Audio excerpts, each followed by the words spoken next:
আমার সকল সোনার দাদা ভাই দিদি ভাই আইসা আইসা আইসা আইসা পার্বতী পাহাড় পাইলাম।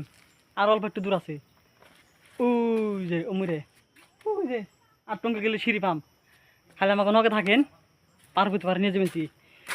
আহি আহি আহি পাই গেলাম পার্বতী পাহাড়। এতটা আমি শুনলে জোশ হতাল না, এন পুরো একটা জোশ হয়েছে, জোশ। পার্বতী পাহাড়, পার্বতী পাহাড়, জয় শ্রীরাম, জয় শ্রীরাম।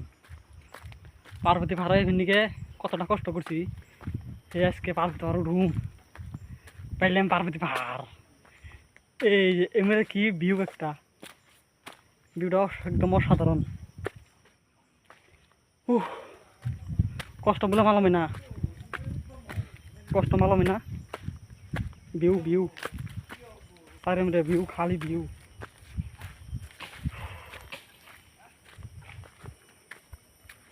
একদম ভিউ কি সুন্দর, কি অসাধারণ ভিউ। এটা পার্বতী পাহাড়ের ভিউ। ওই যে দুইটা পক্ষী উঠতেছে, হ্যাঁ দুইটা পক্ষী, ওই যে এটা পার্বতী পাহাড়ের খুব সাইড। সেই একটা দারুণ ভিউ, অসাধারণ। কি মেঘ করছে সেই নাকি দেখে জায়গাটা অসাধারণ। আর অল্প একটু দূর গেলে পামু, ওই যে উঠান লাগবো। ওই যে দেখা গেছে, দেখা গেছে যেটা নিয়ে গাইছিলাম সেই মন্দির আর দেখা পাইছি। আর কষ্ট দূরে গেছে আমার, পাইলাম, আর কষ্ট নাই, পাই গেলাম গা।